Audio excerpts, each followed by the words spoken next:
और जो कुछ होता है आप सबके सामने है। आपकी प्रतिक्रिया। देखिए राजीव जी, दो तीन घटनाएं और घटी हैं, उसे भी देखें। आज राहुल गांधी ने तेजस्वी यादव को हाथ पकड़ के आगे बढ़ाया। जो तेजस्वी थे वो पीछे खड़े थे, नीतीश के पीछे, उसको हाथ पकड़ के आगे बढ़ाया। मतलब मैसेज ये था, जो कहा जा रहा है कि पिछड़ों का अपमान राहुल गांधी ने अपने स्टेटमेंट में किया, ये वो तेजस्वी यादव है जिसकी गर्भवती पत्नी को ईडी ने 8 घंटे अपने दफ्तर में बिठाया। तेजस्वी यादव पे आप जांच कीजिए। तेजस्वी यादव की पत्नी जिसकी 1.5 साल पहले शादी हुई है, उसको 10 साल 15 साल के पहले घटनाओं की क्या जानकारी होगी। उस गर्भवती महिला को अपने दफ्तर में बिठा के न केवल पिछड़ों का अपमान हुआ है, बल्कि जो भारतीय संस्कृति और परंपरा है उसका भी अपमान हुआ है। गर्भवती स्त्री हमारे यहां मानी जाती है देवी का रूप। जो आप कह रहे थे स्वामी जी, वही विजुअल है कि कैसे हाथ पकड़ के इनको आगे ला रहे हैं राहुल गांधी तेजस्वी को, और बीच में जो आप बात कह रहे थे बस वो दिखाना चाहता था। वो सामने है, हमारे जो साथी देख रहे हैं कि कैसे तेजस्वी पीछे हैं, उनको आगे लाया जा रहा है। खैर, आप अपनी बात आगे बढ़ाइए प्लीज। देखिए राजीव जी, ये होता है पिछड़ों का मान सम्मान बढ़ाना। उसकी बहन को, जिसने अपने पिता को मृत्यु से वापस लेके आई, जिस प्रकार से अपनी किडनी उसको दी और जिस प्रकार से उसको व्हाट्सएप और फेसबुक पे अपमानित किया गया उस बिटिया को, वो भी पिछड़ों की बिटिया है।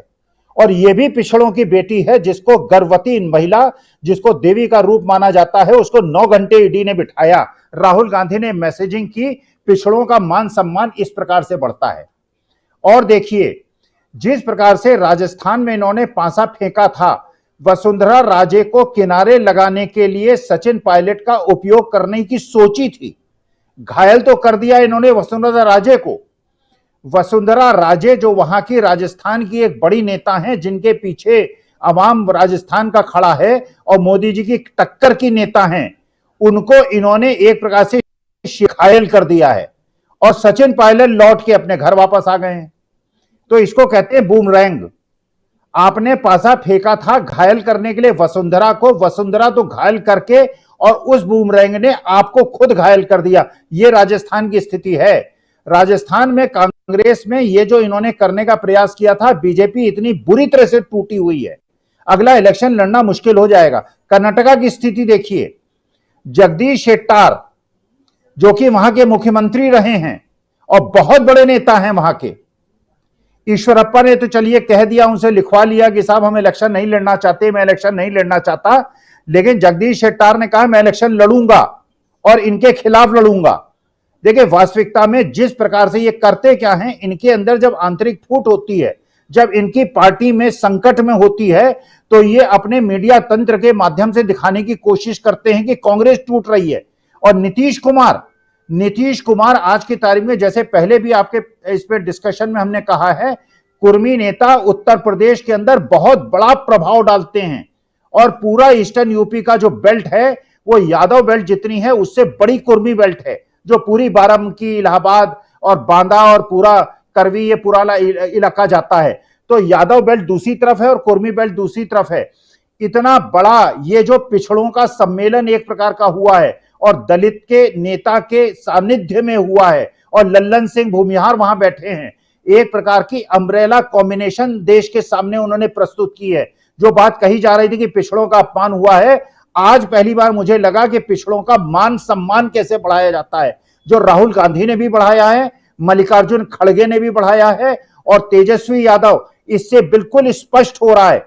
देखिए, आज की तारीख में राजीव जी एक बात स्पष्ट हो गई है, मैं किसी का नाम नहीं लेता, इंगित नहीं करता, जो अडानी के पक्ष में बोलने का प्रयास करेंगे, उससे ये मांग और प्रबल होगी कि ये पता चलाया जाए 20,000 करोड़ किसके हैं।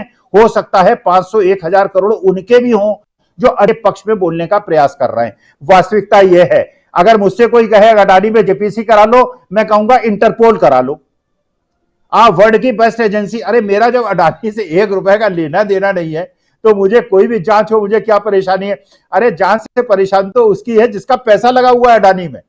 तो 20,000 करोड़, कोई भी आदमी जिसे अडानी से कोई लेना देना नहीं, कहेगा ठीक है जांच करो, बताओ 20,000 करोड़ किसका है, पीएम केयर फंड में पैसा किसका है, चुनावी बॉन्ड में पैसा किसने दिया है, ये 20,000 करोड़ गया कैसे है, या मनी लॉन्ड्रिंग के बेसिस पे गया है, ये हवाला ट्रांजैक्शन से गया है। अरे जब मेरा 1 रुपए नहीं गया तो मुझे परेशानी, मेरा तो 101 रुपए में पीएफ केयर फंड में दिया था, और मैं ये आपके माध्यम से प्रधानमंत्री महोदय से कहता हूं, उस 101 रुपए का हिसाब दे दें कि पीएम केयर फंड में उसका क्या उपयोग हुआ, वरना मैं हो सकता है या जो होता आया है जिसमें हिंदू मुसलमान भी है वो हावी हो सकता है। देखिए राजीव जी, मेरे दिल को चोट लगती है जब कोई कहता है कि भारतीय जनता पार्टी हिंदूवादी पार्टी है, हिंदुत्व वाली पार्टी है। भारतीय जनता पार्टी ढोंगीवादी पार्टी है, यह मनुवादी पार्टी है। आज तक आरएसएस के प्रमुख अगर उसमें सारे ब्राह्मण न हुए होते और सारे चित्पावन ब्राह्मण न हुए होते, अगर उत्तर प्रदेश के और बिहार के भी ब्राह्मण होते और क्षत्रिय और कायस्थ और बैकवर्ड और दलित होते, तो मैं मानता ये हिंदूवादी पार्टी है, ये मनुवादी पार्टी है, ये ढोंगीवादी पार्टी है। ये जो दलितों को पेड़ों से पकड़कर पीटने वाले लोग हैं, ये हिंदुत्ववादी नहीं है, ये ढोंगीवादी लोग हैं। देखिए वास्तविकता में एक बहू को, जैसे मैंने पिछले भी अपने संबोधन में कहा, पिछड़ी बहू को जो गर्भवती है उसको 9 घंटे ईडी के दफ्तर में बिठवा सकते हैं। पिछड़ों की बहू को, घर की बेटी को, हमारी बेटी को, मेरे दिल को चोट पहुंचती है। वो हिंदू वोटी है। इलेक्शन के पहले आप कहते हैं सब हिंदू हैं, और इलेक्शन के बाद वो पिछड़े हो जाते हैं, वो दलित हो जाते हैं, उनको पेड़ से पकड़ के पीटते हैं, उनको अपने दफ्तर में 9 घंटे बिठाते हैं। ये कौन सा हिंदूवाद है, ये कौन सा हिंदुत्व है? क्या हम हिंदुओं को पेट्रोल 60 रुपए लीटर मिल रहा है, मुसलमानों को 150 रुपए लीटर मिल रहा है? क्या हमें एलपीजी सस्ती मिल रही है, मुसलमानों को महंगी मिल रही है?